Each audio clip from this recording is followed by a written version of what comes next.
តើបងប្អូនទាំងអស់គ្នាធ្លាប់ស្គាល់ទេថាហេតុអ្វីបានជាកប៉ាល់មុជទឹកត្រូវបានគេប្រើពណ៌ខ្មៅនៅមុនពេលការបង្កើតនាវាមុជទឹកដើរដោយថាមពលនុយក្លេអ៊ែរនាវាមុជទឹកទាំងនោះភាគច្រើនគឺពុំត្រូវបានមុជទៅជ្រៅនៃផ្ទៃសមុទ្រឡើយពលគឺស្ថិតនៅផ្នែកខាងលើនៃផ្ទៃសមុទ្រនៅក្នុងកំឡុងពេលសង្គ្រាមលោកលើកទី1កងទ័ពជើងទឹកសហរដ្ឋអាមេរិកបានធ្វើការពិសោធន៍ផ្សេងៗជាច្រើនដើម្បីស្វែងរកនៅគម្រោងថ្នាំលាបទៅលើនាវាដើម្បីផ្ដល់នូវការការពារនិងប្រឆាំងទៅនឹងការមើលឃើញដោយភ្នែកពីសត្រូវទៅកាន់នាវារបស់ខ្លួនបន្ទាប់ពីមានការពិសោធន៍ជាបន្តបន្ទាប់មកក្រុមអ្នកវិទ្យាសាស្ត្របានរកឃើញថាថ្នាំលាបដែលមានពណ៌ប្រផេះស្រាលជាមួយនឹងពណ៌ខ្មៅគឺអាចផ្ដល់នូវការការពារនិងជៀសផុតពីការមើលឃើញរបស់ភ្នែកសត្រូវនៅកំឡុងពេលទសវត្សរ៍ឆ្នាំ1930វាបានក្លាយជាភស្តុតាងមួយដែលអាចសន្និដ្ឋានបានថានាវាដែលមិនអាចមុជចូលទៅជ្រៅបាតសមុទ្រត្រូវបានគេសង្កេតឃើញបានយ៉ាងងាយដោយយន្តហោះដែលហោះពីលើពួកវានៅត្រង់ចំណុចនេះខ្ញុំសូមបញ្ជាក់បងប្អូនថាក្នុងកំឡុងពេលអស់ទាំងនោះផ្នែកវិស័យយោធាពុំមានភាពទំនើបដូចបច្ចុប្បន្ននេះឡើយដែលជាមូលហេតុនាំឲ្យនាវាទាំងនោះមិនអាចមុជជ្រៅទៅផ្ទៃសមុទ្របានអស់រយៈពេលប្រមាណឆ្នាំកន្លងផុតទៅនៅឆ្នាំ1937សហរដ្ឋអាមេរិកធ្វើការសិក្សានិងពិសោធន៍ទៅលើពណ៌ជាច្រើនដូចជាពណ៌ស្វាយខៀវបៃតងខ្មៅជាដើម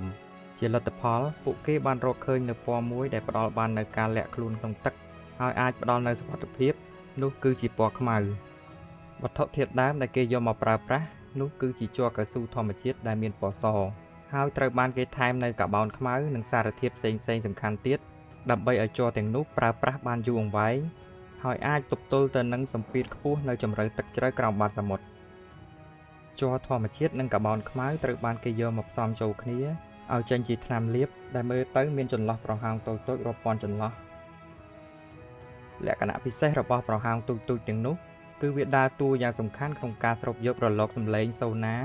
ពីការតាមស្វែងរករបស់នាវាសត្រូវឲ្យមានភាគរយកាន់តែតិចជាងមុនថ្នាំលាបដែលបានមកពីធាតុផ្សំខាងលើនេះក៏ជាផ្នែកមួយក្នុងការកាត់បន្ថយសំឡេងរំខានពីម៉ាស៊ីននិងគ្រឿងឧបករណ៍ផ្សេងៗដែលកំពុងដំណើរការនៅក្នុងនាវានៅកំឡុងពេលឆ្នាំ1940អាល្លឺម៉ង់បានសាកល្បងប្រើប្រាស់ថ្នាំលាបប្រភេទនេះដំបូងគេនៅលើនាវារបស់ខ្លួនដែលមានឈ្មោះថា U-boat ហើយនៅឆ្នាំ1970សហភាពសូវៀតនិងកងទ័ពជើងទឹកប្រទេសឥណ្ឌាបានអភិវឌ្ឍបន្តនិងប្រើប្រាស់នៅបច្ចេកទេសនេះដែរ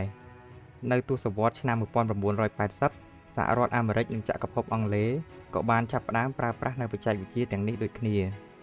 បន្ទាប់ពីពណ៌ខ្មៅនេះនាវាមុជទឹកមួយចំនួនគឺគេប្រើពណ៌ក្រហមនៅឯផ្នែកខាងក្រោមនៃនាវាហើយពណ៌ក្រហមទាំងនោះគឺបានមកពីសារធាតុ Cuprous Oxide ដែលជួយការពារតួខ្លួនរបស់នាវា